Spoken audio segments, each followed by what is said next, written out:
Olá, letrados, tudo bem? Meu nome é Cairo Mendes e sou seu professor de língua portuguesa. Hoje nós vamos começar uma aula muito interessante, uma aula que vocês vão ver como ela faz parte da vida de todos nós, que é a aula de funções da linguagem. Vocês já ouviram falar? Aposto que sim. Mas se não, hoje vocês vão entender muito bem sobre o que são as funções da linguagem, ok? Vamos indo? O que é, para que servem? As funções da linguagem representam as diferentes formas de utilização da linguagem na comunicação. A mensagem muda conforme o objetivo do emissor e é em função do contexto em que o ato comunicativo ocorre. E é por isso, justamente por causa dessa mudança da intenção de quem está falando, do falante, do locutor para o interlocutor, que é a pessoa com quem a gente fala, que a mensagem assume a comunicação, assume diversas, como eu posso dizer, vestimentas, funções diferentes, entendeu? Assim como a gente está se vestindo, a gente tem roupa que a gente usa para um evento mais formal, tem roupa que a gente usa para eventos específicos, menos formais, ir à praia, visitar amigos, enfim. A linguagem ela também funciona dessa mesma forma.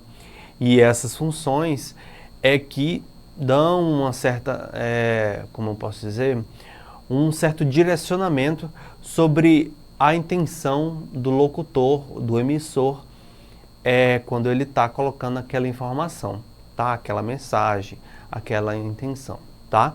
Vamos seguindo? Roman Jakobson, linguista russo, foi um dos grandes teóricos que apresentaram ao mundo estudos referentes às funções da linguagem na comunicação. 6 funções, vários usos. Comunicamos-nos do momento em que acordamos até a hora que voltamos a dormir, seja por meio da linguagem verbal, escrita ou falada, seja por meio da linguagem não verbal. Para cada interação, de forma consciente ou intuitiva, estamos submetidos a um esquema mínimo que nos permite elaborar ou compreender mensagens, conforme demonstrado a seguir. Esse esquema que vocês estão vendo é um esquema que permite nós compreendermos com maior facilidade sobre as 6 funções da linguagem.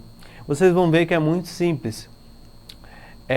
Se vocês observarem esse vermelho, digamos, rosa, ao lado esquerdo, é a função emotiva.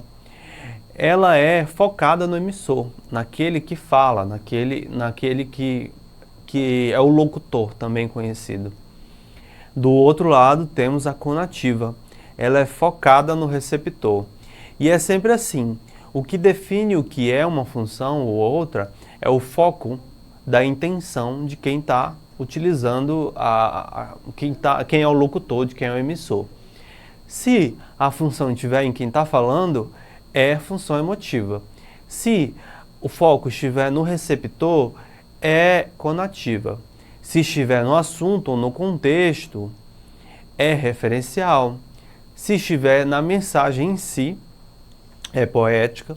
Se estiver no canal, vocês vão entender melhor daqui a pouco, é fática. E metalinguística no código. Vocês vão entender tudo certinho, tá bom?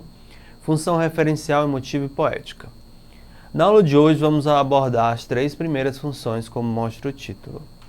A primeira é a função referencial, contexto. Ou função do contexto. Vocês podem entender dos dois lados, dos dois jeitos. Só que a referencial é a mais utilizada. Função referencial ou denotativa é a função da informação. Presente em textos como artigos científicos, textos didáticos, folhetos, manuais e textos enciclopédicos, enfatiza o referente, ou seja, o assunto ou contexto em que aquele determinado trecho está inserido. A gente poderia dizer facilmente que essa aula ela parte do pressuposto, ela utiliza essa função referencial, porque a gente está ensinando um determinado assunto, o foco é o assunto, entende? O assunto, o tema, o contexto, etc. Gênero em destaque, notícia. A notícia é o gênero textual que mais utiliza dessa função referencial. Função referencial 2. Em sua estrutura, predomina um discurso na ordem direta e o foco na terceira pessoa, com a utilização da objetividade. O que seria essa objetividade? É ir direto ao ponto, é não enrolar, não fazer divagações muito profundas, etc. A objetividade é um dos aspectos e elementos fundamentais dos gêneros jornalísticos, a notícia, o artigo de opinião, a reportagem, a fotoreportagem, etc. Eles têm que ser objetivos, porque o objetivo deles é trazer a informação de maneira mais verídica possível para quem está assistindo, para quem está lendo, enfim, para a pessoa que quer se informar. Por isso da objetividade. É importante dizer que mais de uma função da linguagem pode ser utilizada numa dada conversa, e não apenas as notícias em que essa função pode aparecer, bem como outras funções também podem ser utilizadas numa notícia. Isso quer dizer, por exemplo, que essas funções elas não são estáticas. Numa notícia, por exemplo, você pode ter a função metalinguística, por exemplo. Você pode ter a função emotiva não, mas poética, por exemplo. Às vezes acontece, porque depende muito de quem está escrevendo, etc. Ao mesmo tempo, no cotidiano, no nosso dia a dia, a gente pode mesclar várias funções diferentes do mesmo discurso, como vocês vão perceber ao final dessa aula. Função emotiva expressiva, ou ser ou não ser. Ser ou não ser, para quem não sabe, é uma frase célebre de uma peça de teatro de William Shakespeare. E aí eu trouxe essa frase porque ela é a plena expressão da função emotiva. Diferentemente da função referencial ou denotativa, que preza pela objetividade, a principal particularidade da função emotiva ou expressiva é o caráter subjetivo, ou seja, da pessoa, individual, da mente daquela pessoa, da pessoa quem está falando. Ou seja, a linguagem cumprindo a função de emitir opiniões, emoções, desejos, sentimentos, expressões individuais. Quando você fala dos seus sentimentos, por exemplo, do que você sentiu, da sua opinião, etc., você está ali utilizando da função emotiva. Porque você está falando sobre percepções suas, ou seja, subjetiva, do sujeito, você, no caso. Estruturada em sequências na primeira pessoa do discurso, tem como representantes artigos de opinião, diários, cartas pessoais, poemas, por exemplo. Assim, o ponto de vista de quem fala e escreve é essencial no trabalho com a linguagem. Aí a gente tem outros gêneros aqui, que essa função emotiva pode aparecer.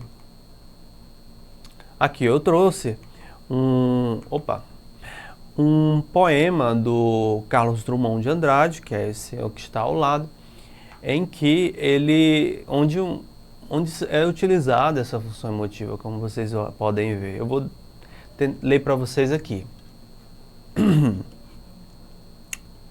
Mãos dadas. Não serei o poeta de um mundo caduco. Também não cantarei o mundo futuro. Estou preso à vida e olho meus companheiros. Estão taciturnos, mas nutrem grandes esperanças. Entre eles, considero a enorme realidade.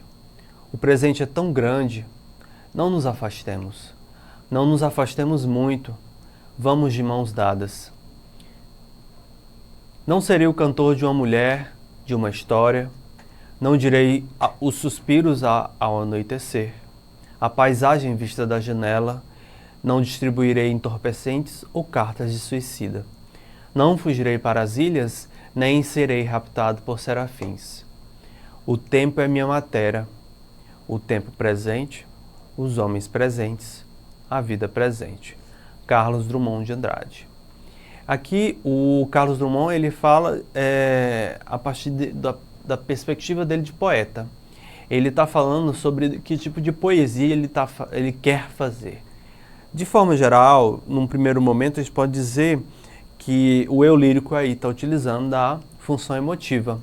Mas, se vocês forem analisar o poema, é um poema falando sobre a poesia e de outros estilos e gêneros de poesia. Então, de certa forma, também existe aqui a função metalinguística, em menor grau, em segundo plano. Mas, como vocês podem ver, as funções elas podem se articular no mesmo discurso, numa mesma fala, no mesmo gênero textual, tá bom? Vamos seguindo. Função poética. Embora tenha como o nome função poética, essa função não é exclusiva dos poemas. Quando a intenção discursiva é a de construir uma mensagem que valoriza o tipo em sua elaboração, vemos a manifestação desse tipo de função. Ou seja, essa função ela foca na linguagem. É a linguagem criando uma linguagem elaborada. Entendem? Assim, a presença de figuras de linguagem, seja em textos poéticos, seja em textos de prosa, bem como diferentes escolhas vernaculares, vocabulares, ou mesmo a própria estruturação textual em versos, com a presença de rimas, demonstra a intencionalidade do trabalho com a linguagem. Então, a diferença dessa para a poética é que a poética para a emotiva, é que a emotiva ela está focada nos sentimentos de quem está falando, de quem está ali enunciando um discurso, enquanto que a poética é na linguagem em si, nos efeitos que a linguagem vai causar. Isso na arte de forma geral a gente percebe muito, na poesia, mas não somente. Vamos ver esse poema aqui. Era um homem bem vestido, foi beber no botequim, bebeu muito, bebeu tanto, que saiu de lá assim. As casas passavam em volta numa procissão sem fim.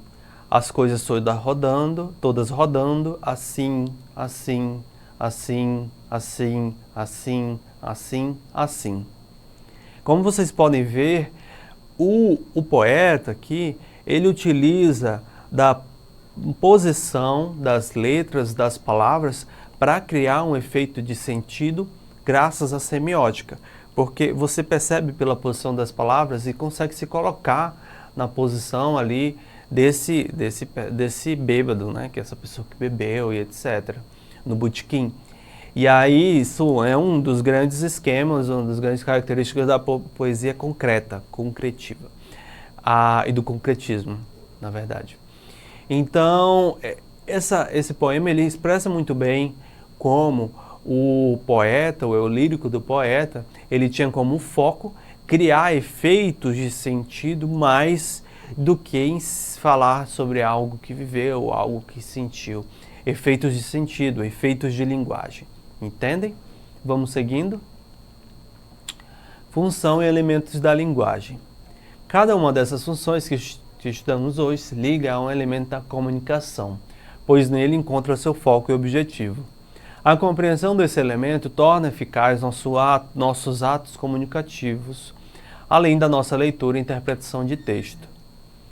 Aí, como vocês podem ver, observem que na coluna da esquerda temos a função e na direita como o elemento a qual a função se liga.